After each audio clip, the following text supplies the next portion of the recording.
Damien's point of view. The morning was still draped in darkness when I woke, my body stiff from exhaustion, yet my mind alert. I sat up on the edge of the bed, rubbing a hand down my face before glancing to my side. Kila was still asleep, her breathing soft and steady, her lips slightly parted as she let out the occasional quiet snore. My gaze traced over her, from the delicate curve of her face to the way the blanket draped over her form. She looked peaceful, so different from how she had been last night, trembling and bleeding in my arms. My jaw tightened as I remembered. My fingers curled into the sheets as frustration rippled through me. I had almost lost her. And to what? A vampire I didn't even know. That fact alone made my blood boil. Someone had taken her, hurt her, and forced her to do something I still didn't understand. But I would find out. I had to. My thoughts drifted back to last night, to the way I had craved her so damn badly, only to suddenly lose all interest. It wasn't normal, and I knew Kila had felt it too. She had taken my hand and guided it over her body, searching for something, some feeling that never came. It must have troubled her. Hell, it troubled me too. I had never felt anything like it before. I ran a hand through my hair and sighed heavily. Maybe I had been too exhausted. Between everything that happened, the fight with Ralph, Marina and Dahlia blasting us both with magic, and Kila being kidnapped, I had been stretched too thin. The rage I felt for Ralph alone had been enough to drain me. I had been so damn close to killing him last night. If it weren't for the witch's interference, I might have. My eyes shifted back to Kila, my chest tightening when I noticed the veins on her neck. Black, darker than before. A sharp sense of unease settled over me. I had seen the veins last night, but they looked worse now. My instincts screamed at me, telling me that whatever was happening to her, it was getting worse. I clenched my jaw and stood up, needing to clear my head. The weight of everything sat so heavily on my chest, but I shoved it aside as I made my way to the bathroom. Stepping into the shower, I let the hot water run over my tense muscles, hoping to wash away the frustration gnawing at me. It didn't help much.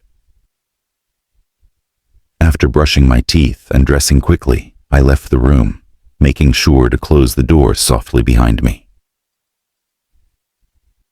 Downstairs, Marina the dwarf, Dahlia and Ralph were already gathered in the living area, wide awake and waiting. Ralph was slumped on the couch, his face drawn and tired, looking like he hadn't had a single minute of sleep. The moment I stepped into the room, Marina's sharp gaze snapped to me, her arms crossing over her chest. "We agreed on leaving before 6, she said, her voice clipped with irritation. "It's almost 7. I exhaled through my nose, barely in the mood for her nagging. "What's the difference?" Marina scoffed. "The difference is that if we had reached that place before 6, the magic my mother used would still be effective." Marina pushed herself off the arm of the couch and stalked toward me, her sharp eyes locking onto mine. "How exactly are we supposed to get there now? Are you expecting us to travel with those vampires you assigned us yesterday?" I tilted my head slightly, keeping my expression impassive. "That's the easiest transport available, unless you'd rather walk." She huffed, lips pressing into a thin line before turning away with a shake of her head. "Let's just go." My gaze drifted to Ralph, and my jaw tightened at the sight of him. The bastard was the reason Kila had been kidnapped, the reason she had been hurt, if not for him being so careless to leave her alone. My fingers curled into fists, but I forced myself to exhale, shoving the anger aside, for now. Dahlia stepped forward, her voice softer than Marina's irritation-laced tone. "Do you need any help with anything before we leave?" From the corner of my eye, I noticed Ralph shift slightly, his gaze flickering toward Dahlia. Something about the way he looked at her made my irritation deepen. "No, thank you," I said coolly. "You're Alpha. We'll need you around." Dahlia hesitated for a moment, but gave a short nod before stepping back. Without another word, I turned on my heel and led the witches out of the house. Outside, the cold night air greeted us. Seth, Gerald, and 2 other men stood waiting, their sharp eyes scanning the darkness as if anticipating trouble. They straightened at my approach, their postures rigid with discipline. "Take 1 each," I ordered the 2 lesser vampires, motioning toward Marina and the dwarf. "Make sure they don't fall behind." The 2 vampires nodded and stepped forward, each taking hold of a witch without question. Marina sighed heavily, clearly annoyed, but she didn't argue. Once everyone was secured, I gave a curt nod. "Let's move." With that, we launched into motion, dashing through the night air, the wind whipping past us as we headed toward the outcast's side, toward the portal. The darkened forest blurred around us, shadows twisting and shifting as we cut through the landscape, like phantoms in the night. As we neared the outcast's perimeter, one by one we began to slow, our steps transitioning from swift strides to cautious, measured movements. The dense forest thinned, revealing the outskirts of a town, cloaked in an eerie silence. The place looked abandoned, too still. Seth moved forward, his sharp gaze sweeping over the empty streets. His lips parted slightly before he murmured, "It's too quiet here." I gave a slow nod, my instincts on high alert. The absence of movement, the lack of even a stray sound, it set my nerves on edge. "I don't like this," I admitted, my voice low. "Stay sharp." Marina stepped closer, her arms crossed tightly over her chest. "Where exactly are we heading?" she asked, her tone clipped but tinged with unease. I glanced at her before turning my gaze toward the narrow path, leading deeper into the town. "There's an entrance near the old church," I said. "That's where we need to go. But stay close. Something isn't right." Gerald and the other vampires stiffened slightly, their heightened senses scanning the area. The dwarf's fingers twitched at his side, a faint glow of magic dancing along his fingertips in preparation. Seth took a cautious step forward, his body tensed like a coiled spring. "If there was anyone here," he muttered, "they've either left for something important, or they're hiding, because they knew we were coming." I narrowed my eyes. "We move fast and quiet. If anything feels off, don't hesitate." With that, I led them forward, our footsteps barely making a sound against the cracked pavement. The deeper we went, the heavier the air became, thick with an unspoken warning. We moved cautiously, each step deliberate, as we pressed deeper into the silent town. The air felt heavy, thick with a presence unseen, yet undeniably there. Every instinct in my body screamed at me to remain on edge, to expect something, anything. But nothing came. The others felt it too. Marina kept close, her fingers twitching at her sides, no doubt ready to summon magic at the first sign of a vampire. The 2 men's gazes darted around warily, their unease evident in the stiffness of their shoulders. Even Seth and Gerald, seasoned warriors, moved with a tension that was hard to ignore. Still, we pressed forward, maneuvering through the empty streets toward the old church. The closer we got, the stronger the pulse of magic became, thick and alive in the air, wrapping around us like an unseen force. It was potent, more powerful than I last remembered. Then finally, the portal came into view. Its presence hummed against my skin, vibrant with energy, a swirling mass of dark blue and violet mist, twisting within its frame. The magic surrounding it pulsed like a heartbeat, steady and strong as if it had been recently reinforced. But that wasn't what made my stomach coil with unease. We had reached the portal. And yet, not a single vampire lurked around. I came to an abrupt stop, my eyes narrowing as I scanned the area. The witches and my men followed suit, shifting uncomfortably in the unnatural stillness. "This isn't right," I murmured, more to myself than to anyone else. My gaze swept over the vacant town, my mind racing through possibilities. If they had known we were coming, they would have been out the moment we breached the perimeter. They would have attacked, fought, or at the very least, made their presence known. But there was nothing. No movement. No eyes watching from the shadows. No sense of an ambush waiting to be sprung. A town of vampires, entirely abandoned. Marina stepped up beside me, her arms crossed tightly over her chest. "I don't like this," she muttered. "It feels like a trap." "Or a warning," the dwarf added, his voice low. Seth inhaled deeply, his nostrils flaring slightly as if trying to scent something in the air. "If they left, it wasn't because of us," he stated. "Something else made them abandon this place." My jaw clenched. If they were out for an important gathering, then what could possibly be so crucial that it warranted the entire town's absence? I turned slowly, eyes scanning every shadow, every rooftop, every alleyway. It didn't make sense.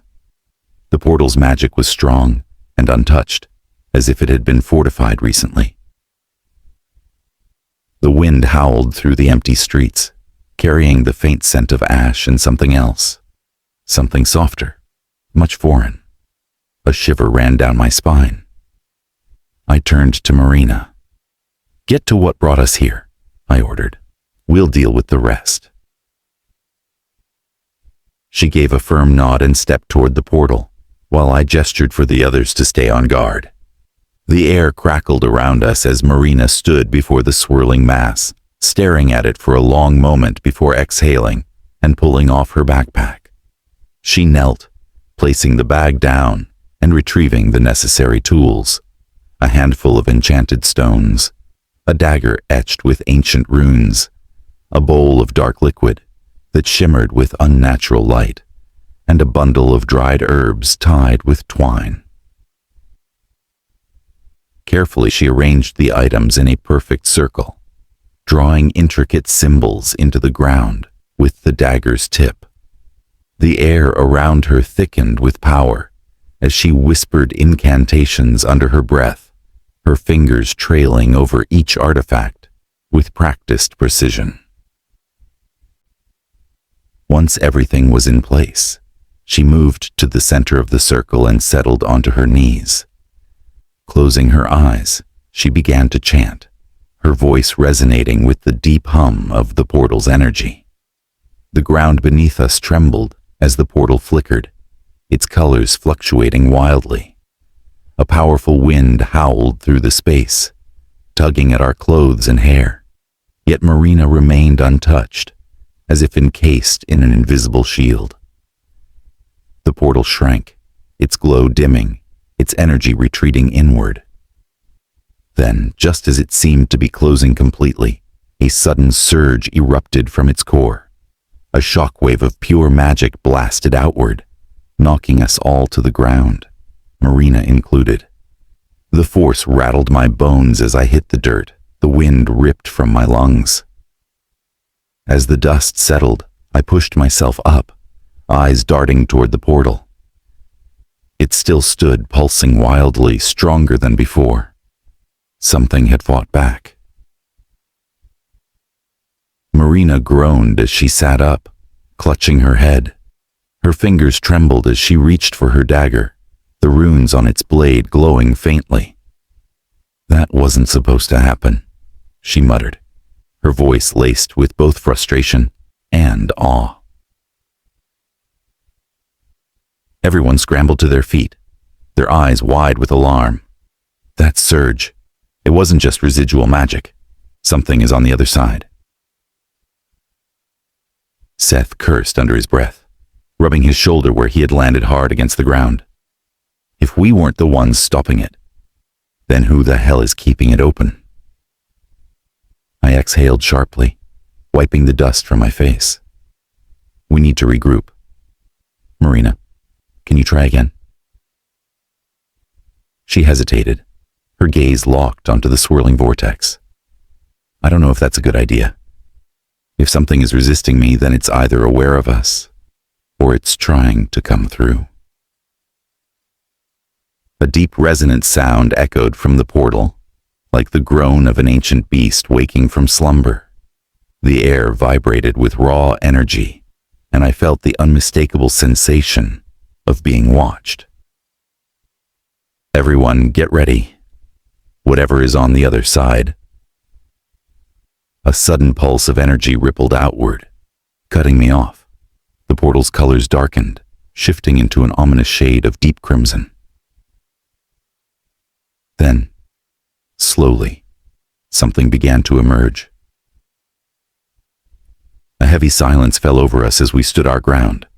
The portal crackled with an unnatural energy, its dark crimson shade swirling violently. I raised my hands, feeling magic surge through my veins, ready to strike at whatever emerged. The air was thick with anticipation, every breath measured, every muscle coiled with tension. The shape within the vortex began to take form. It was humanoid. Almost. Shadows clung to its figure, shifting unnaturally as if it were both solid and ethereal at the same time. It lingered halfway through the portal, trapped between worlds, writhing against the unseen force that held it back. Then its head lifted, and it looked at us, eyes burning with rage, as though it saw us as its enemies. Marina's breath hitched beside me, her dagger lowering slightly. "Mom," she whispered, her voice wavering. Beside her, the dwarf stiffened, his eyes wide in shock. "Jessica?" he called out, his voice laced with disbelief. My gaze snapped between them and the dark figure. A cold dread seeped into my chest. Is that the dead witch who opened this portal? My voice was low, filled with suspicion. Marina took a hesitant step forward, her expression torn between hope and horror. Before I could stop her, a surge of energy lashed out, striking her square in the chest. She was hurled backwards, landing hard against the ground. "Marina!" the dwarf shouted, stepping toward her. But she was already stirring, her stubborn determination pushing her to rise. Without hesitation, she moved forward again, her gaze locked onto the figure in the portal. The dwarf lunged for her again, grabbing her wrist in an attempt to hold her back. "No, lass, that ain't your mother," he bellowed, his grip firm but desperate. Marina barely seemed to register his words, her focus consumed by the shadowy figure. With a sharp tug, she pulled away from the dwarf's grasp, sending him stumbling backwards. He nearly tripped, catching himself just in time, his face red with frustration. "Damien, stop her!" the dwarf shouted, his voice filled with urgency. "That's not her mother." My teeth clenched as I stepped forward. I could see the flicker of desperation in Marina's eyes, the hope warring with the reality we all felt creeping in. The figure was not her mother. So what was it? The shadowed figure's form shuddered, its shape flickering like a flame caught in the wind. Its eyes locked onto Marina, a cruel glint flashing within the darkness of its face. Then slowly, it raised one hand toward her. The air around us grew heavy, pressing against my skin like an unseen force. Without thinking, I thrust my hand forward, releasing a pulse of magic. The energy slammed into the figure, causing it to reel back into the portal. It let out a sound, half a shriek, half a growl, that sent a chill down my spine. Marina took another step forward, her hands trembling. "Mom, if that's you, say something." The figure paused. Then it turned its eyes on the dwarf, and in a voice, it spoke. "James, help me." I felt the weight of the moment crash down on us. Marina was frozen, torn between reason and the desperate hope that what she thinks is her mother was truly reaching out. But I knew better. Whatever this thing was, it was playing a game, and we were the pawns. The figure let out another screech, the rage in its gaze growing stronger. It lunged forward, trying to break through the barrier holding it back. The ground trembled beneath us. Then, just as suddenly as it had appeared, it flickered, its form distorting before it was yanked back into the portal. It vanished, leaving only Marina's desperate voice echoing through the silence. "Mom!" she screamed, frozen in place. James's voice was firm. "We need to leave. Now." "No," Marina cried, a surge of magic bursting from her in a violent wave. The force sent all of us flying back, except for me. I braced myself, countering it with my magic before it could reach me. From behind me, Seth groaned, his irritation cutting through the tension. "These fucking magic surges are driving me nuts." James turned to Marina, his expression grim. "If you want to help your mother, we need to leave this place. You cannot close this portal while she's still trapped in it. She's the only one who can shut it, but she's bound by dark magic that forces her to keep it open." Marina and I both turned to him. I narrowed my eyes. Then how are we supposed to free her? James took a deep breath, his voice heavy with the weight of his words. "I have to reborn her again. But to do that, I need to return to the Greenery Village." We wasted no time. The portal crackled behind us, its energy pulsing through the air like a heartbeat. Marina hesitated, her breath shallow, but I grasped her wrist and pulled her forward. "Move!" My voice was like steel, allowing no defiance. Seth, Gerald, and the others followed closely as we rushed through the town's deserted alleyways. Marina clenched her jaw. "I can still feel it," she whispered. "The portal, the energy, my mother." "Focus on survival first," Seth muttered. "You can't help her if you're dead." As we reached the edge of the town, the forest ahead, an unmistakable presence slithered through my senses. Malevolent. Wrong. I halted, my gaze flicking toward the trees. "They're here." Seth tensed beside me, eyes narrowing. "The outcasts." Gerald and the others instinctively shifted into position. The witches, unaware of the danger closing in, lingered in their grief. But grief would not save them now. I turned sharply to my men. "Take the witches back to the house. Now." They nodded, moving quickly to gather them, but Marina wrenched herself in their grasp, her eyes burning with fury, locked onto mine. "I am not going anywhere," she growled. "I need to face them. The ones who did that to my mother. I will make them pay." Marina. Before I could talk it into her, they emerged. Like wraiths, they slipped from the darkness, from the rooftops, from the deep recesses of the forest, from the very air itself. Vampires. Not just a handful, hundreds. Their eyes gleamed like distant embers, their forms fluid and silent, moving as if they were one. The air grew thick with the scent of old blood, of death, of something broken beyond repair. Their cloaks whispered against the wind, and the hunger in their gazes burned like the infernos of forgotten hells. And then, from the center of them, one figure stepped forward. Tall, unyielding. His presence alone was a force that pushed against me, daring me to react. His crimson eyes, older than time itself, gleamed with amusement.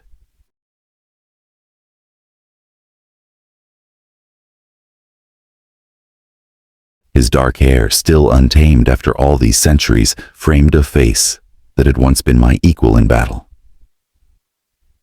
A slow smirk curved his lips as he came to a halt, his gaze locking onto mine. "Long time no see, King Draven?" My breath stilled, though my body remained a fortress of control. Riven. The very vampire I had once condemned to oblivion. The one I never expected to see again. Not after what happened 1,000 years ago. His smirk deepened, his amusement evident. "What's wrong? You look like you've seen a ghost." Marina took a step forward, her magic crackling around her fingertips like a storm barely contained. "Is this the bigger one?" she asked, her voice laced with fury. "Are you the one that killed my mother?" I turned sharply to her, my instincts screaming, "Marina, don't." But she was faster. With a roar of unrestrained fury, she thrust her hands forward, a blazing flood of magic surging from her palms. The force struck Riven, sending him hurtling backwards through the air. Yet, he did not fall. Instead, he hovered midair, his body twisting as he righted himself, his smirk never faltering. The vampires reacted instantly, their loyalty to their lord absolute. They snarled as they lunged, their speed blurring them into shadows. Dozens of them closed in, fangs bared, claws extended. I didn't hesitate. Magic surged through my veins as I unleashed a powerful wave of energy, hurling the first wave of attackers backwards. Seth was already in motion, cutting down each one of them with deadly precision, while Gerald and the other two crushed skulls with brutal efficiency. I had a strong team, one that knew how to fight, no matter how overwhelming the odds. On the other side, James wielded his magic with chilling mastery, freezing any vampire who dared to cross his path. He was no mere backup. He was a force to be reckoned with, and I was glad he was here. But Marina, she was a storm unto herself. With raw fury driving her, she tore through the battlefield, blasting apart any vampire foolish enough to stand in her way.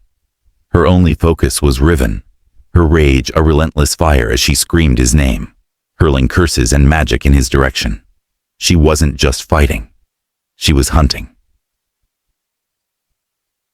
Riven's voice rang out, loud and taunting. "Draven! Is this all the great king has left?" But I had no time to answer. Vampires clung to me, their teeth sinking into my flesh. Pain flared, but I fought through it, ripping some off while others latched on. Then, a surge of searing energy exploded from James. The vampires shrieked, their bodies convulsing as his power burned through them. Even I felt its sting. I turned, only to freeze. Riven stood there, Marina locked in his arms. Seraphel, the ancient Deathfang blade, pressed against her throat. Kila's POV. I stirred, my body heavy with exhaustion. Even as I drifted toward wakefulness, the weight of last night pressed down on me. My mind felt sluggish, tangled in the strange events that had unfolded. With a quiet sigh, I turned over, reaching instinctively for Damien, only to feel empty sheets beneath my fingertips. My eyes snapped open. The spot beside me was cold. He had been gone for a while. I sat up slowly, rubbing the sleep from my eyes. My head still ached from the restless night. No matter how much I tried to push it away, the same question haunted me. What the hell happened to me last night? A sudden knock at the door made me jolt. My heart pounded as my mind instantly jumped to the worst possibility. Ralph. I swallowed hard, my fingers tightening around the blanket. I wasn't in the mood for a fight, not after the night I'd had. If he saw me here in Damien's room, I already knew the argument that would follow. Then, a sharp wave of irritation hit me. Why am I acting like I've done the worst thing in the world? I shook my head. Why do I care if Ralph sees me here? We're not together anymore. I don't owe him an explanation. Another knock. I exhaled sharply. That wasn't Ralph. He wasn't the type to knock. He would have barged in without a second thought. I walked to the door, pulled it open, and found Dahlia standing there, her expression unreadable. Dahlia offered me a smile, but something about it felt forced. "Good morning," she greeted. I nodded in return, saying nothing as I turned and walked back to the bed. My body still felt heavy with exhaustion, my mind clouded from lack of sleep. Dahlia stepped inside, her gaze drifting around Damien's room. She didn't say anything at first, just taking in the space. The dark, elegant furniture, the heavy curtains blocking most of the sunlight, which wasn't even there. Then, her eyes landed on the bed, the messy sheets, the undeniable signs that someone had slept there. She didn't need to say a word. I could already feel the questions forming in her mind. Dahlia's gaze lingered on the bed, her lips pressing together slightly before she finally looked back at me. "You slept here," she stated, not really asking. I sighed, running a hand through my hair. "Yeah, I did." She tilted her head, studying me. "With Damien?" I met her gaze, feeling a strange mix of defensiveness and exhaustion. "It's not what you think." Dahlia crossed her arms, her expression unreadable. "And what exactly do I think?" I let out a breath, shaking my head. "I don't know, but whatever it is, it's probably wrong." She was silent for a moment, then glanced back at the bed. "You do realize Ralph is going to lose his mind if he finds out, right?" A bitter laugh escaped me. "Ralph doesn't get to lose his mind over me anymore." "But you're still his mate." I narrowed my eyes on her. "Why do I feel like you're interrogating me?" I asked, tilting my head. "It's not like that," she replied quickly. "Then what is it like?" I challenged, narrowing my eyes. Dahlia sighed. "Believe me, I don't care who you choose to be with. It's just..." She hesitated for a second before continuing. "I didn't expect it to be Damien. You know, Damien was my brother-in-law." I lifted a shoulder in a shrug. "So?" She went quiet, her lips pressing together like she wanted to say more, but decided against it. Then, shaking her head, she brushed off the conversation. "Anyway, that's not what brought me here. I came to tell you about Ralph and his wolf." I frowned. "What about it?" Dahlia's expression turned serious. "His wolf is ignoring him completely. It doesn't want to reunite with him." I crossed my arms, and what does that have to do with me? I exhaled, then gave her a pointed look. "Dahlia, you're a witch. I know what you're capable of. That's a small thing for you. Just cast a spell and make them reunite." Dahlia sighed. "It's not as simple as you think. I've been trying for the past 2 years, but none of it worked." She paused, then looked straight at me. "Kila, you're the only one who can do it." I stood up abruptly. Don't tell me I have to sleep with him because that will not work." But as soon as the words left my mouth, I hesitated. Would it work? No. No, that was ridiculous. My mind flashed to last night, the way things had suddenly shifted between Damien and me. If it failed with Damien, would it fail with Ralph too? A new thought crept in, one I didn't want to acknowledge. Dahlia was a witch. She knew things most people didn't. Maybe she could explain what happened between me and Damien. Maybe she had an answer. But the idea of saying it out loud, of admitting that I had been ready to sleep with Damien only for nothing to happen, made my face heat up in embarrassment. No, absolutely not. Kila. Dahlia's voice pulled me back to reality. I blinked, realizing I had zoned out. Dahlia narrowed her eyes. Were you even listening? I nodded quickly. Yeah, continue. She sighed but let it go. I was saying you don't have to sleep with him if it makes you uncomfortable. She crossed her arms, giving me a knowing look. But you can give him a very good kiss. I stared at her, my arms folding tightly across my chest. A kiss? I echoed, raising a brow. You're telling me that a kiss will magically fix everything? Dahlia nodded, completely serious. It's not just any kiss, Kila. It has to be deep and meaningful. It has to come from you. I let out a short, bitter laugh, shaking my head. You can't be serious. I am, she said firmly. His wolf is rejecting him, and the only way to break the disconnect is through the one thing that ties him strongest to his human side, his mate. I tensed. I am not his mate anymore. Dahlia sighed. You may not be together, but the bond doesn't just vanish because you say so. Whether you like it or not, there's still a connection. I hated that she was right. I paced the room, my nails digging into my palms. So, let me get this straight. You want me to kiss Ralph? The same Ralph who stood there and let his people kill our son? The man who proved to me over and over again that his people meant more to him than I ever did? Than our son did? My voice wavered, but I clenched my jaw, refusing to let the pain show in. Dahlia's expression softened. Kila, I know? No, you don't know, I snapped, whirling on her. You have no idea what it's like to carry a child, to love them more than your own life, only to watch them be taken from you. And Ralph, he let it happen. He let them take him from me. Silence hung between us. Dahlia sighed, rubbing her forehead. I know you hate him.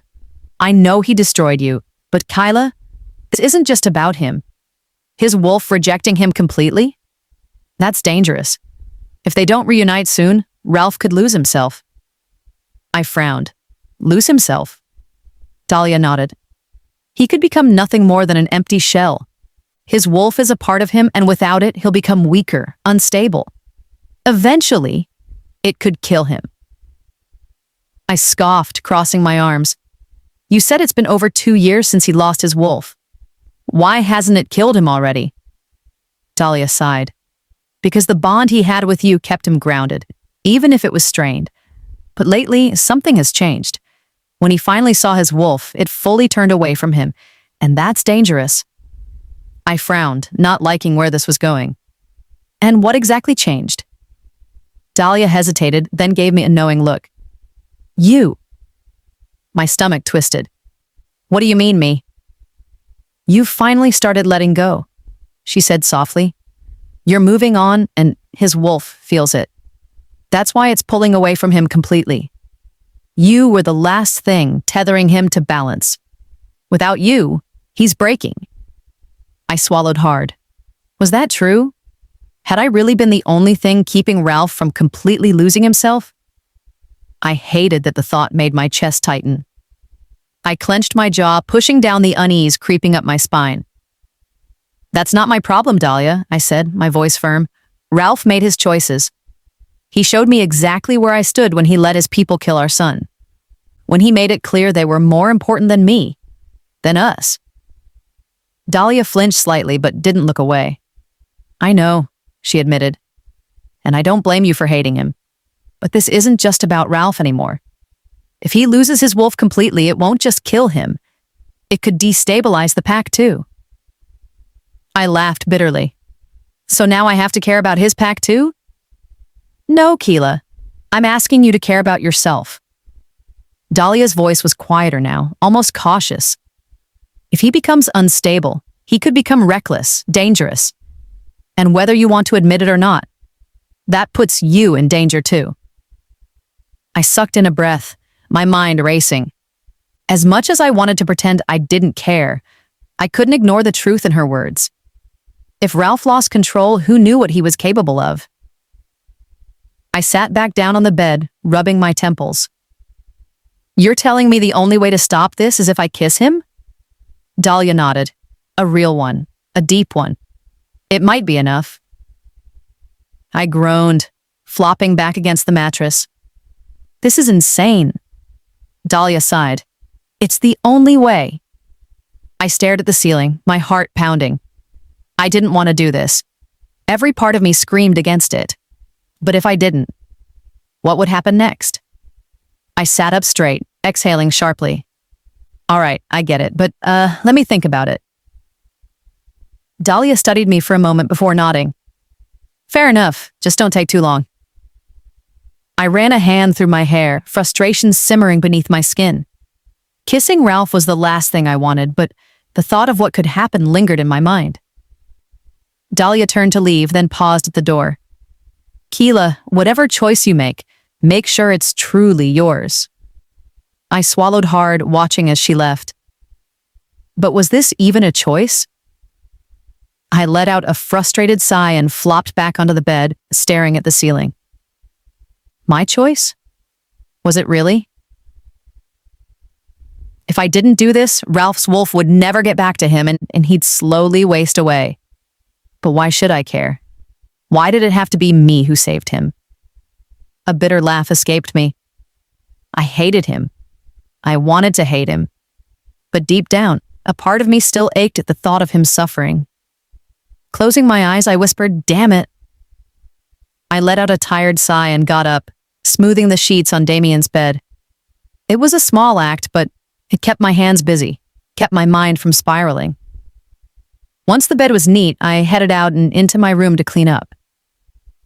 As I stepped inside, my lips twitched in amusement. Garby was curled up on my bed, sleeping soundly. A quiet laugh escaped me. I remember her saying she's a vampire who doesn't get tired, I murmured to myself. But look at her, sleeping like a peaceful, tired toddler.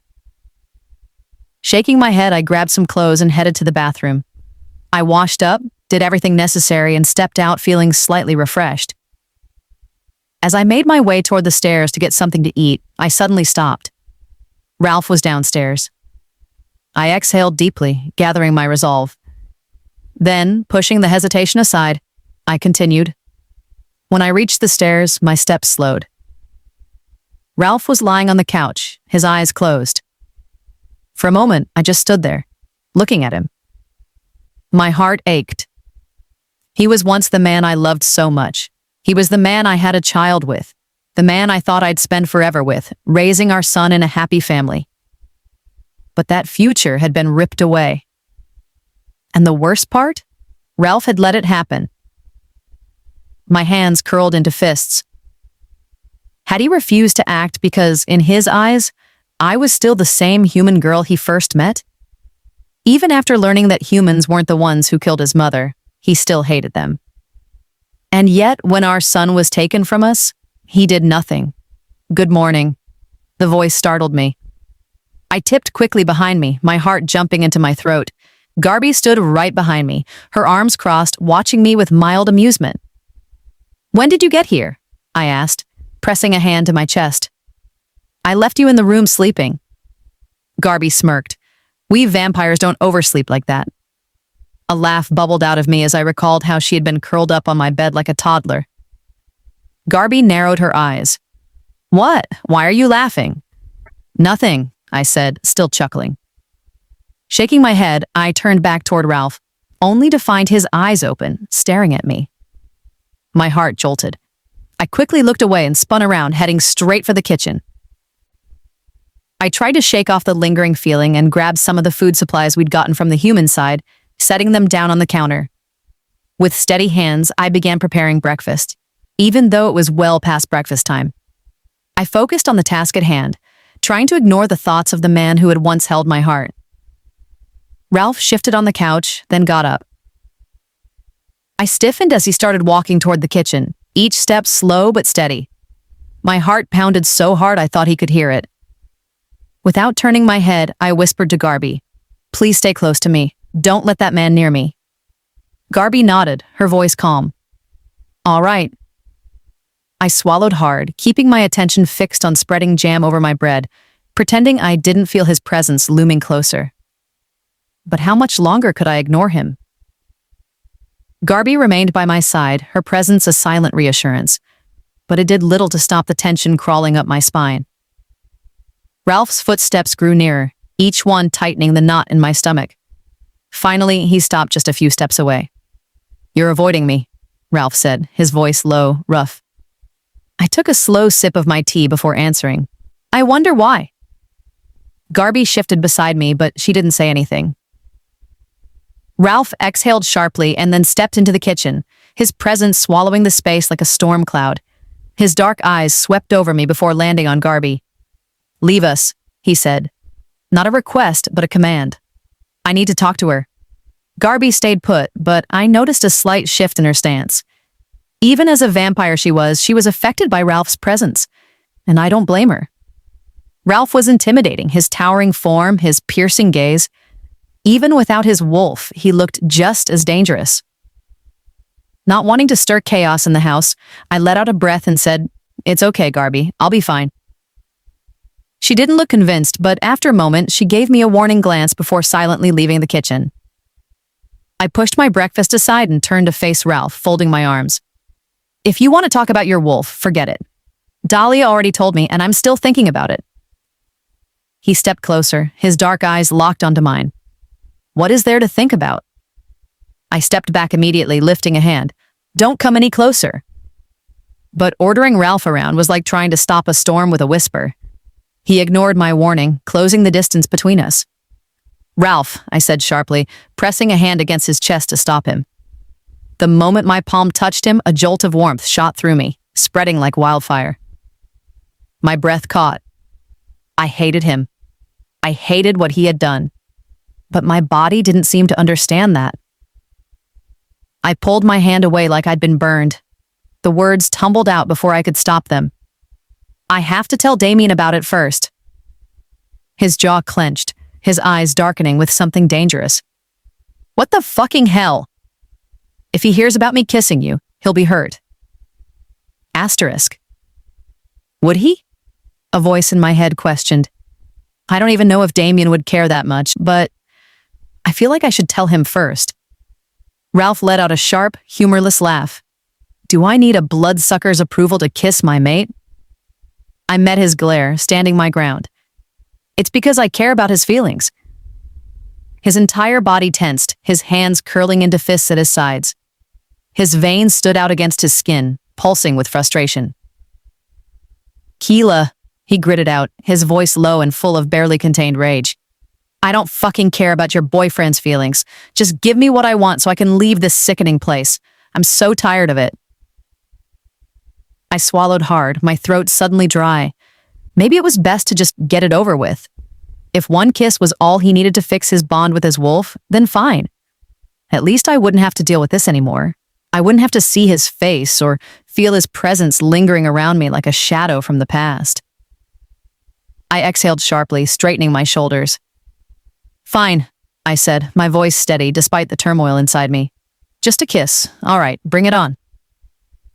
Ralph's eyes darkened, something unreadable flickering through them. His lips parted slightly, but he didn't move right away. For a brief second, I thought maybe he had changed his mind. Maybe he realized how ridiculous this was. But then, in one smooth movement, he stepped forward, closing the last bit of space between us. My breath hitched as his hand lifted, fingers grazing my jaw. A shiver ran down my spine, but I kept my expression blank, refusing to show any reaction. His gaze dropped to my lips, and my heart slammed against my ribs. Just get it over with. Ralph's fingers curled around my jaw, his touch firm yet oddly gentle. My body tensed as I forced myself to stay still, reminding myself that this was just a means to an end. Nothing more. His lips brushed against mine, a whisper of warmth that sent a jolt of something dangerous through me. My mind screamed at me to resist, to fight the mate bond trying to pull me under, but the moment he pressed his lips fully to mine, my thoughts shattered like fragile glass. A spark ignited between us, raw and electric. My hands clenched at my sides, but the warmth of his touch spread through me like wildfire. He deepened the kiss, his arms sliding around my waist, pulling me against him. I gasped into his mouth, and that small sound seemed to undo him. His grip tightened as if he was afraid to let go. The kiss was supposed to be simple, a mere touch, but it turned into something deeper, something filled with all the pain, the anger, the loss that had buried itself between us. Memories crashed over me. The first time our bond grew, the way he used to hold me as if I was his world, the nights we spent whispering about our future. The sun had, and then lost. A broken sound escaped my throat as my hands, acting on their own, gripped his shirt. I hated him. I wanted to hate him. But right now, my heart didn't remember why. Ralph let out a low growl against my lips, his body trembling. Then suddenly his whole frame jerked. A powerful force rippled through the air, sending chills across my skin. His wolf. Ralph broke the kiss with a sharp inhale, his eyes snapping open. They glowed, bright and fierce, burning with life once more. His wolf was back. My heart was still racing, my breath uneven as I stood frozen in place. But then, something inside me twisted. An instinct, a warning. I turned toward the entrance. My blood ran cold. Damien stood in the doorway, Marina cradled in his arms, his face completely unreadable. But his eyes told me everything. Dark, stormy, and burning with something I couldn't name. Behind him, Seth, the short witch, stood silently, watching us like they had just witnessed something they were never meant to see. The weight of the moment crashed down on me. I had kissed Ralph, and Damien had seen everything. Ralph's POV.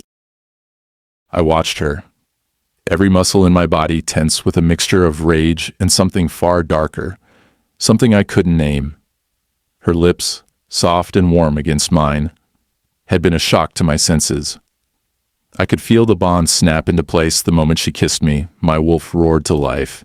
It was everything I needed to reconnect with the beast inside me, but nothing had prepared me for the flood of emotions that came with it. I pulled away, gasping for air, my eyes snapping open to find Kila still frozen in place, her expression unreadable. I saw it, though. The conflict, the confusion, the pain in her eyes. She wasn't unaffected. She felt it too. But her body was betraying her. She hated me. I could see it. In every movement, in every cold, calculating glance she sent my way. I swallowed the anger rising in my throat, my chest tightening. Damn it, I muttered under my breath, pushing away from her. I needed to control myself. I couldn't let her see how much it had affected me. My wolf was back, and he wanted nothing more than to keep her, claim her, and make her mine again.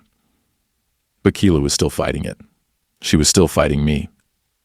I turned to look at her, my voice thick with frustration. You've got no idea what you've just done, do you? I was angry. Not at her, but at the situation.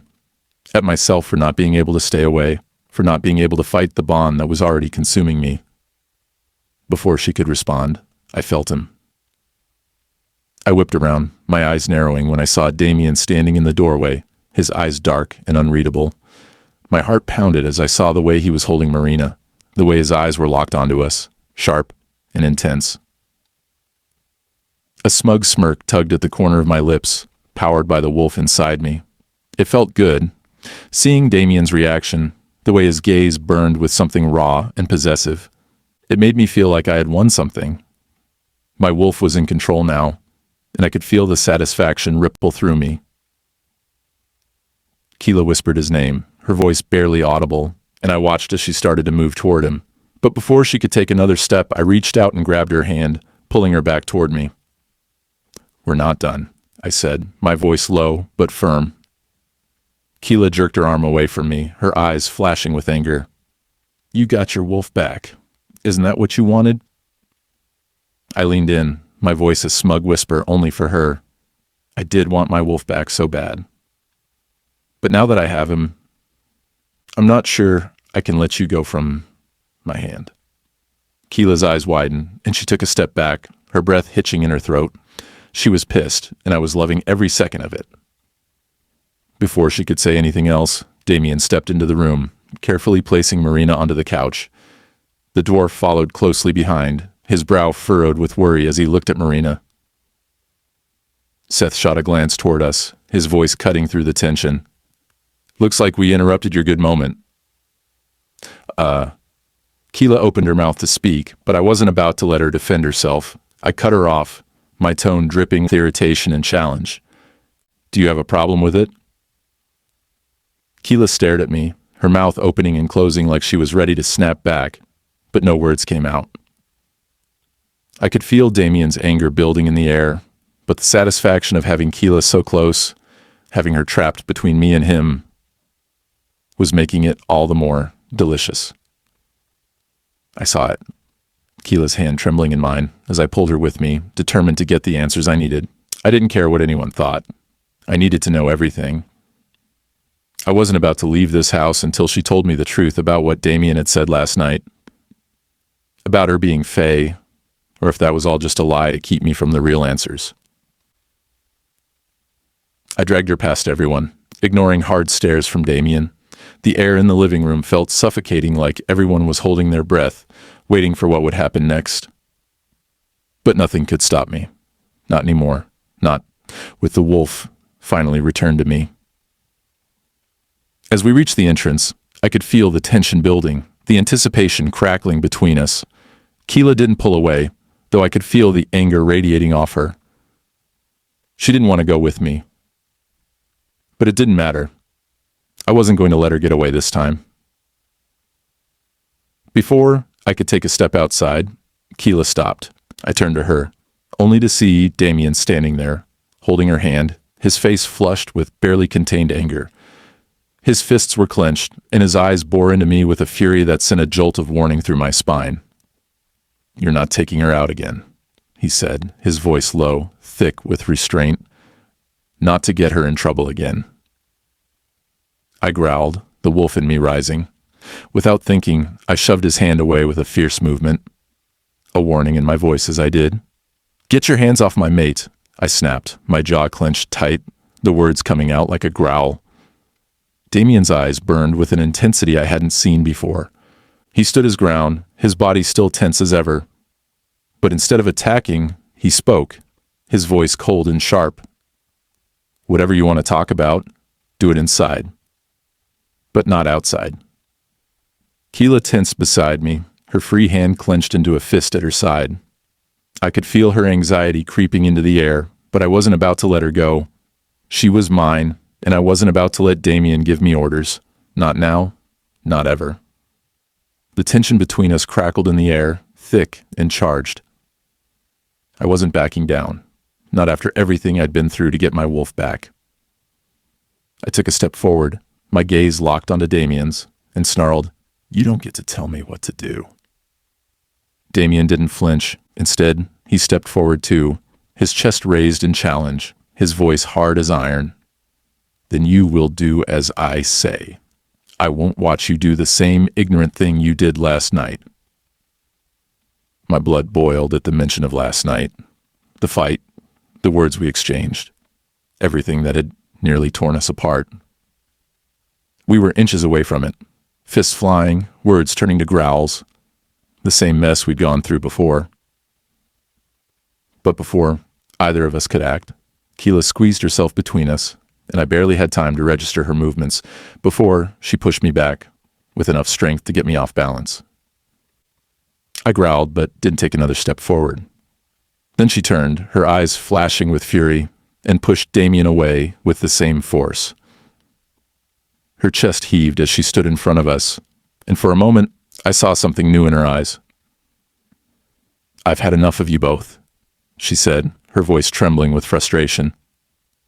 I stared at her, trying to keep my cool, but the fire inside me was burning bright. She turned toward me first. "You got your wolf and promised to leave. I'd be the happiest woman if you do." I froze. The words echoed in my head. Happy? How could she say that? I was her mate. She couldn't just want me to leave like that.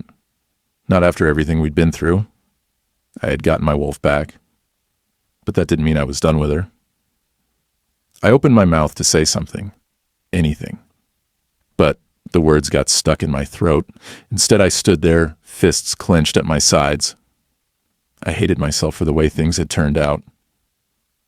But I wasn't about to let her go so easily. Kila turned toward Damien next, and I saw the change in her expression, more controlled, yet still burning with frustration. "And you, get me out of here," she said, her voice steady. "I want to meet that Fey woman. I want to stay away from both of you for a very good while." My heart tightened at her words, the idea of her leaving me again sinking in. I wanted to stop her, but I knew I couldn't. Not like this. Not when she was this angry. Before I could stop myself, I reached for her hand. "As I told you, we were not done talking."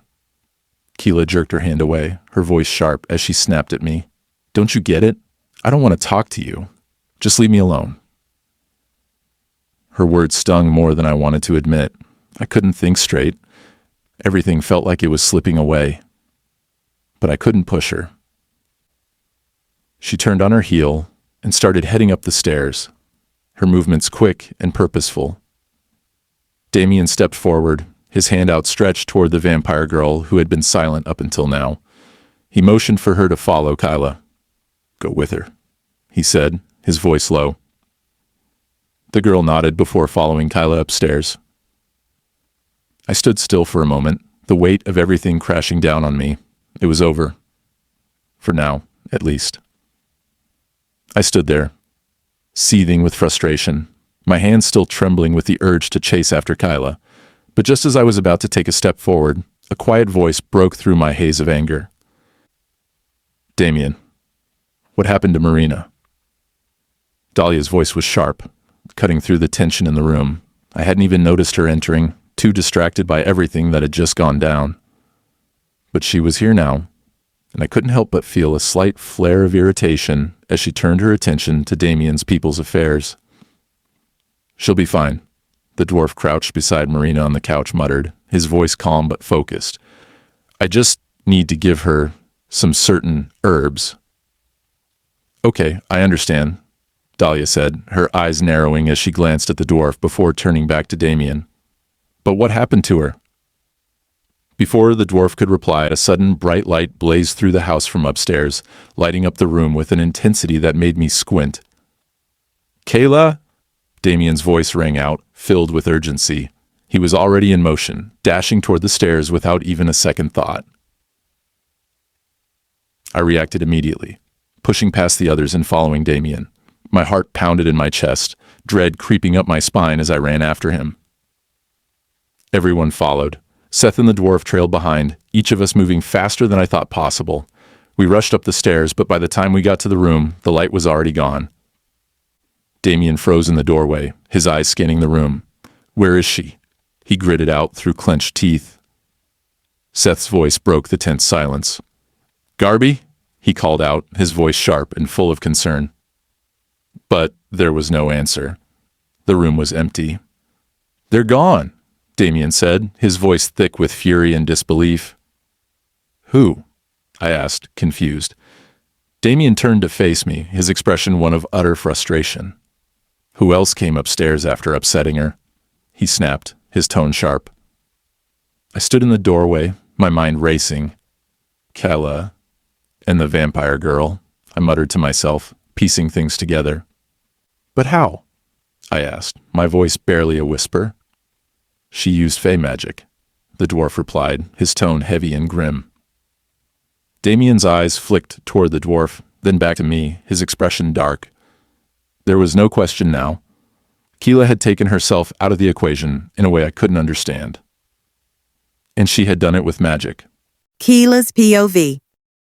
The world spun violently around me as I tumbled down the rocky hill, my body rolling uncontrollably over jagged stones and patches of rough dirt. Pain shot through me with every impact, but I couldn't stop.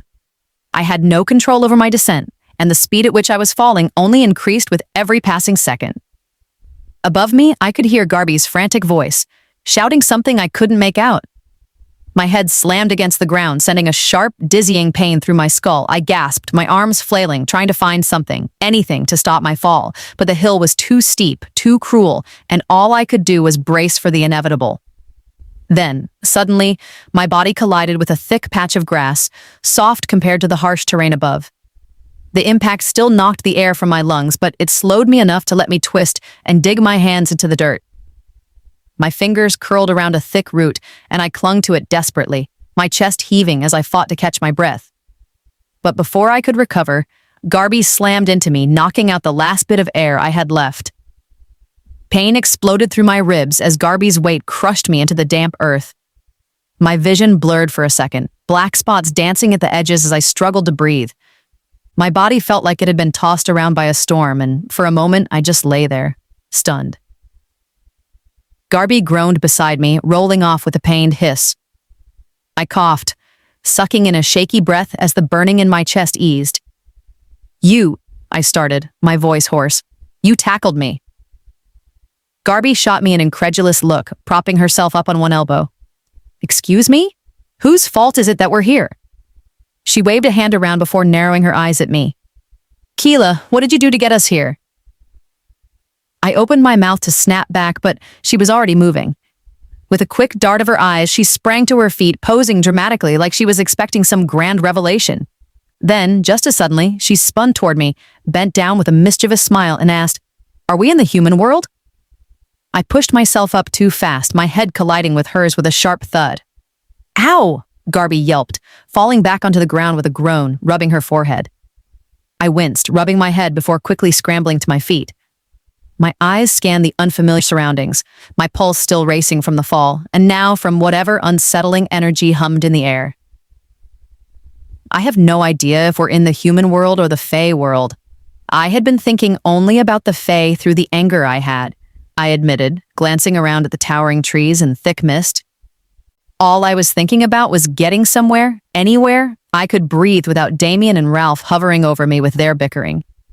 I exhaled, my hands curling into fists. But standing around won't tell us anything. We have to keep moving and see where we end up.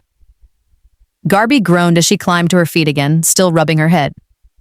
"Well, I'm very certain everyone has already figured out we're not in the room." She huffed, "And my dad must be going crazy." We walked for what felt like forever, my legs aching with every step. The forest seemed endless, the thick trees and mist swallowing us whole. The only sounds were my breathing and the crunch of leaves beneath our feet. I finally stopped and turned to Garby. "Can't you use your vampire abilities and get us out of here quickly?" I asked, rubbing my sore calves. "Get us up in the sky so we can see how long this forest is and where we can go?" Garby's eyes lit up.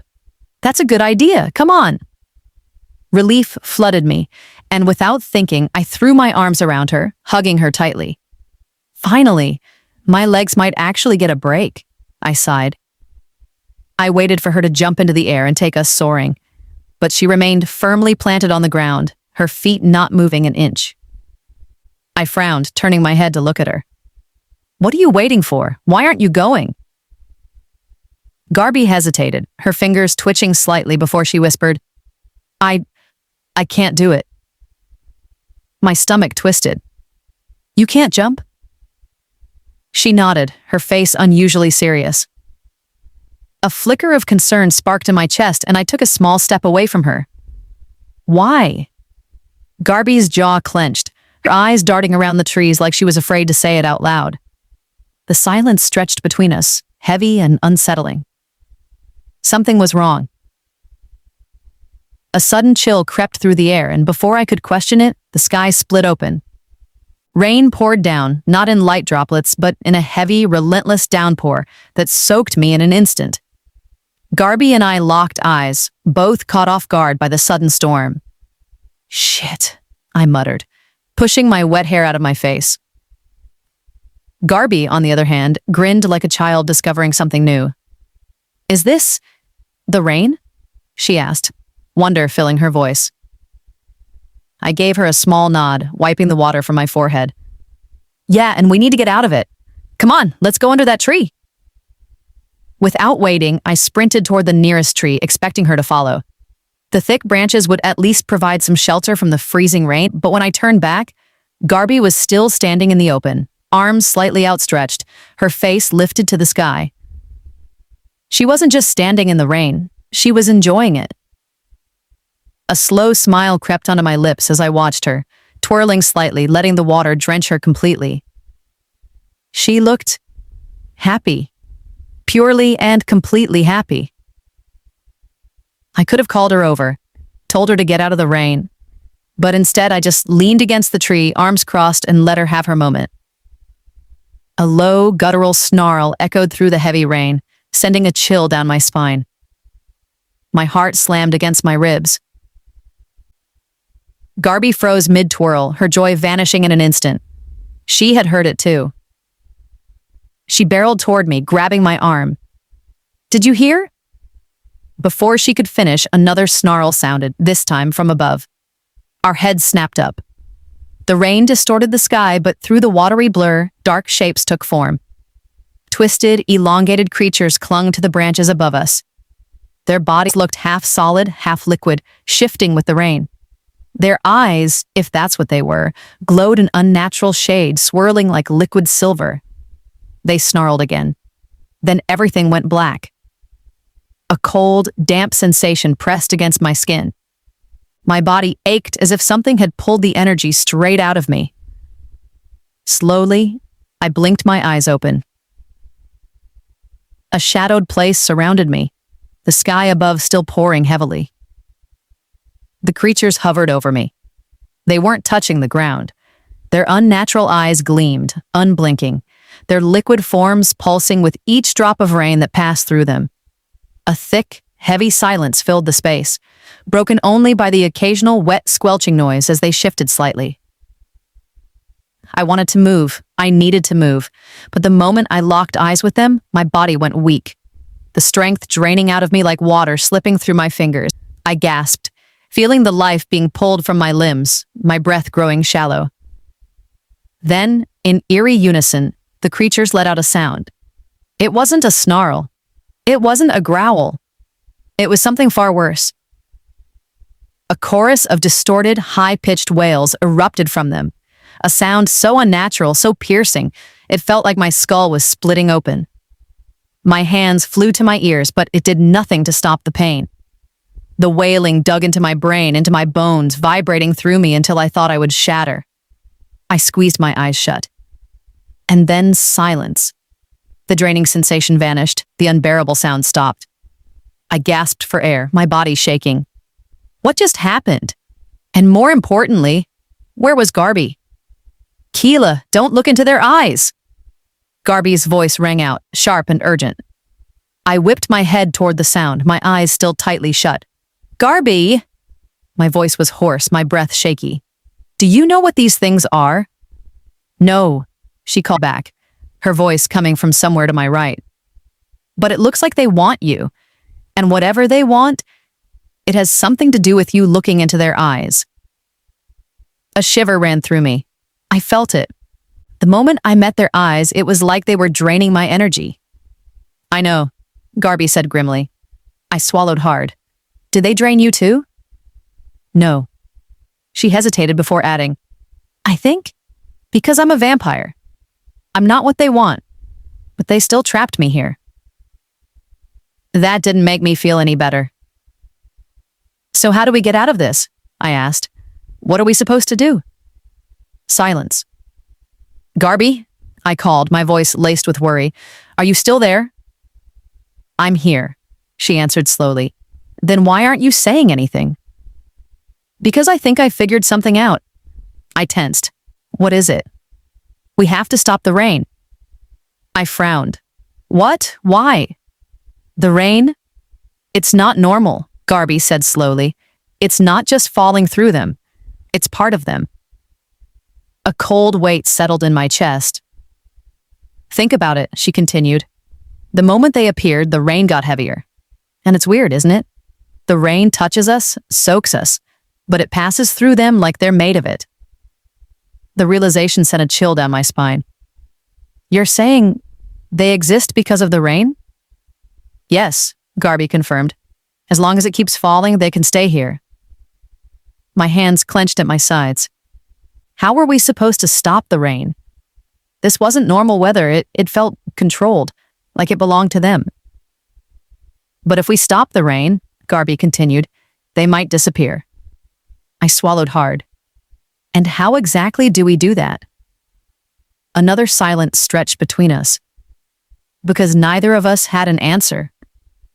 A deep, bone-chilling growl rumbled through the air, cutting through the steady downpour. My breath hitched.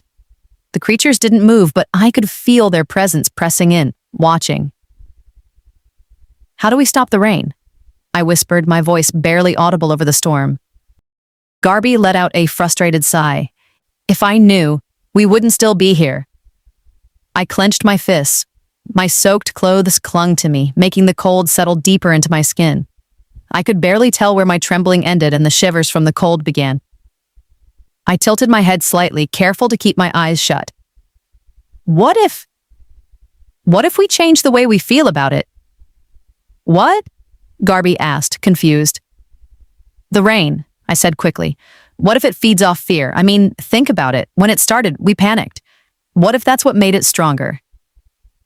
Garby went quiet again, then, after a moment, said, That's ridiculous. But I have no better idea, so let's try it. Before I could concentrate my mind on a strange, hollow sound echoed through the air, an eerie, distorted symphony of voices layered over each other. It crawled under my skin, making me shudder. Then, suddenly, I felt them. One by one, the creatures dropped onto my face. I bit back a scream.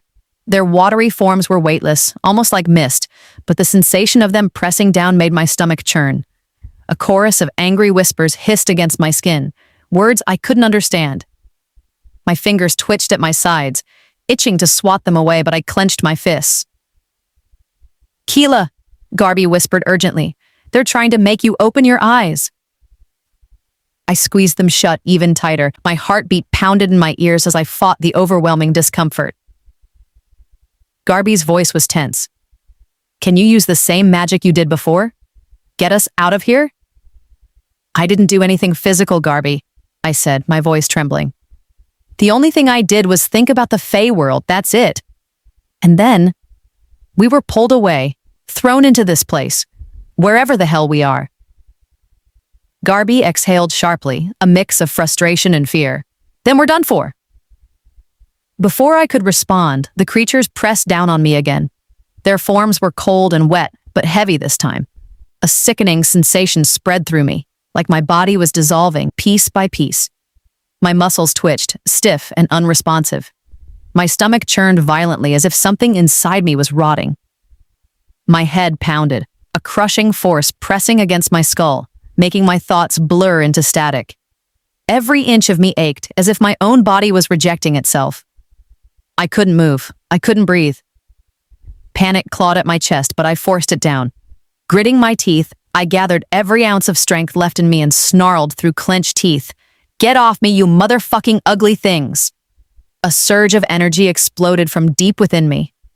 A powerful force shot outward, knocking the creatures off me in an instant. My chest heaved as I sucked in a ragged breath, the crushing weight finally gone. Oh my God, Kila! Garby's voice was filled with excitement. You did it! You knocked them! She stopped abruptly. My pulse spiked. What? What happened? Garby's voice was tight with alarm. Oh no. What? It looks like they're just excited. She swallowed hard. And they've doubled in size. My breath caught in my throat. What did you do, Kila? I turned my head slightly, forcing myself to keep my eyes shut, but I could feel it. The space around us felt smaller, suffocating. The creatures loomed closer, their presence heavier, thicker, and now humming with a dangerous energy. I had only made things worse, and I had no idea how to fix it. The rain stopped suddenly. I blinked in confusion, still keeping my eyes shut. Garby, why did the rain stop? She was silent for a moment before muttering, Looks like we got some rescue. A flicker of hope stirred in my chest. Who? I asked quickly. Is it Damien? A deep, commanding voice cut through the silence. Get up! My breath hitched. That wasn't Damien. I turned slightly in Garby's direction. Is it safe to open my eyes? Before she could answer, the man spoke again, his voice smooth but firm. It is. Swallowing hard, I slowly opened my eyes. The world around me was still drenched from the rain, but the eerie creatures were nowhere to be seen. I pushed myself up into a sitting position, my body aching from whatever those things had done to me. My first instinct was to turn to Garby. She wasn't even looking at me. Her wide, stunned eyes were locked onto the man standing in front of us, her lips slightly parted as if she'd forgotten how to speak. I frowned, concerned. "Garby, are you okay?" She didn't respond. I followed her gaze and finally looked up at our supposed rescuer. The man was striking, tall and broad-shouldered and with an effortless kind of strength in the way he stood. His deep bronze skin glowed under the faint light breaking through the clouds. A chiseled jawline framed his strong face and his lips were set in a firm line, making him look both dangerous and captivating. His hair was dark, thick, and slightly damp from the rain, falling in tousled waves that somehow made him look even more intimidating. But it was his eyes that held me frozen. They were sharp, piercing, an intense shade of gold that almost seemed to burn, like molten fire swirling with something unreadable. And right now, those eyes were locked on me. I swallowed hard. Who the hell was this yummy man? The man took a step forward, extending his hand toward me to help me up. But before I could react, Garby moved swiftly, sliding her hand into his instead. A slow, dazzling smile spread across his face as he effortlessly pulled her to her feet. "Thank you," Garby breathed, her voice softer than I'd ever heard it. Her fingers lingered in his for a moment too long, her expression dazed as she stared up at him like he was the most fascinating thing she'd ever seen. I frowned. That was new. The man turned to me next, reaching down with the same offer, but I quickly shook my head. "I'm good," I muttered, pushing myself up on my own. My legs still felt shaky, but I managed to stand. Once I was up, I turned to Garby, whose dreamy expression was starting to seriously worry me. She was still staring at him, completely lost in whatever trance he had put her under. I nudged her arm, hard. "Garby," I hissed, trying to pull her back. She barely reacted. The man didn't seem fazed by her reaction. Instead, he looked at both of us and finally spoke. "My name is Aaron." His voice was smooth and confident, the kind of voice that made people listen. "I'm Garby," she blurted out immediately, despite not being asked. I sighed and ran a hand through my damp hair. "Kila," I added, then fixed him with a serious look. "Who are you exactly? Do you know where we are, and what the hell were those things?" Aaron crossed his arms, his golden eyes unreadable. "You're in the Fey world." My stomach dropped. "But more specifically," he continued, "you're in Verethiel." Garby and I exchanged a look. "And what exactly is *Verethiel*? I asked warily. His gaze darkened. "A cursed land where no true Fey dares to go." A chill ran down my spine. "And those things?" "They were once Fey," Aaron said grimly. "But they were cursed and thrown into Verethiel, stripped of everything except hunger." I swallowed hard, remembering how it had felt when they were draining me, their strange, warped eyes pulling at something deep inside me. I swallowed hard, remembering how it had felt when they were draining me, their strange, warped silver eyes pulling at something deep inside me. A shudder ran through me before I looked back at Aaron. "Why were they in water form?" I asked. Aaron's expression remained unreadable. "Because water holds memory," he explained. "They are Fey who lost their physical forms but not their existence. The rain is their prison, their curse. They cling to it, using it to take shape."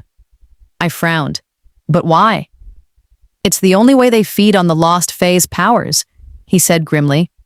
"Every time a Fey gets trapped here, they drain them in an attempt to regain what they lost, to become whole again, to be Fey once more." A sick feeling curled in my stomach. "So, they were trying to steal my power to return to being Fey?" Aaron nodded. "Exactly." Garby and I exchanged a nervous glance. I exhaled sharply and ran a hand through my damp hair. "Then we need to get out of here. We ended up here by accident, so there has to be a way back, right?" Aaron studied me for a long moment, his golden eyes sharp and assessing. Then, he shook his head. "That's impossible." My heart skipped a beat. "What?" There's a reason you ended up here, he said. Magic isn't random. Something brought you here, and until we figure out what, you're not going anywhere. A lump formed in my throat, but before I could press further, Aaron took a step back and lifted his hand. With a flick of his fingers, the air shimmered beside him, and a large, majestic horse appeared out of nowhere. Garby and I gaped. The horse was stunning, tall and powerful, with a shimmering black coat that seemed to shift like liquid in the dim light. Its mane rippled down its neck like dark silk, and its eyes glowed faintly with an eerie, intelligent light. This, Aaron said, resting a hand on its side, is Varian. He's afraid of the rain, so I had to keep him covered. I blinked at him. You had a horse just hidden somewhere? Aaron smirked but didn't answer. Instead, he swung himself onto the horse effortlessly, then motioned for us to follow. Garby stepped forward immediately, her eyes still gleaming as she took his outstretched hand and let him help her up. She settled behind him, gripping his waist a little too eagerly. I rolled my eyes and climbed up after her, wrapping my arms around her waist to steady myself. Aaron barely gave us time to adjust before he clicked his tongue and urged Varian forward. The forest blurred past us as Varian galloped through the dense trees, his hooves barely making a sound against the damp earth. The air felt different here, thicker, charged with something unseen. I could still feel the weight of those creatures' draining touch lingering on my skin, and I shuddered at the memory. Then, suddenly, a blinding light split the trees ahead. Varian didn't slow. He leapt straight through the swirling portal of golden light, and in an instant we were somewhere else. Daylight burst around us. My eyes widened as I took in the sight before me. Holy fuck, I whispered, breathless. We had landed in a world unlike anything I'd ever seen. The sky was a rich shade of lavender, streaked with threads of silver clouds. Towering trees with shimmering leaves stretched toward the heavens, their trunks glowing faintly with veins of light. Strange, delicate flowers bloomed in impossible colors, floating slightly above the ground as if refusing to be rooted. Aaron glanced back at me. Welcome to Zavarus, he said. My jaw dropped. Before I could fully take in the breathtaking surroundings, Varian jerked to a sudden stop. I yelped as I lost my balance, tumbling off the horse and crashing onto the soft, mossy ground with a painful groan. Kila! Garby shouted, scrambling down. Aaron was faster, reaching me first and offering his hand, concern flickering in his golden eyes. Before I could take it, a deep, weathered voice cut through the air. Is her name Kila? All three of us whipped around. An old woman stood a few feet away, surrounded by a small group of people, dressed in flowing garments that shimmered under the strange light. Her piercing gaze locked onto me, her face unreadable. Aaron tensed, stepping in front of me. His voice was sharp with warning. Don't even think about it, he growled. I found her first.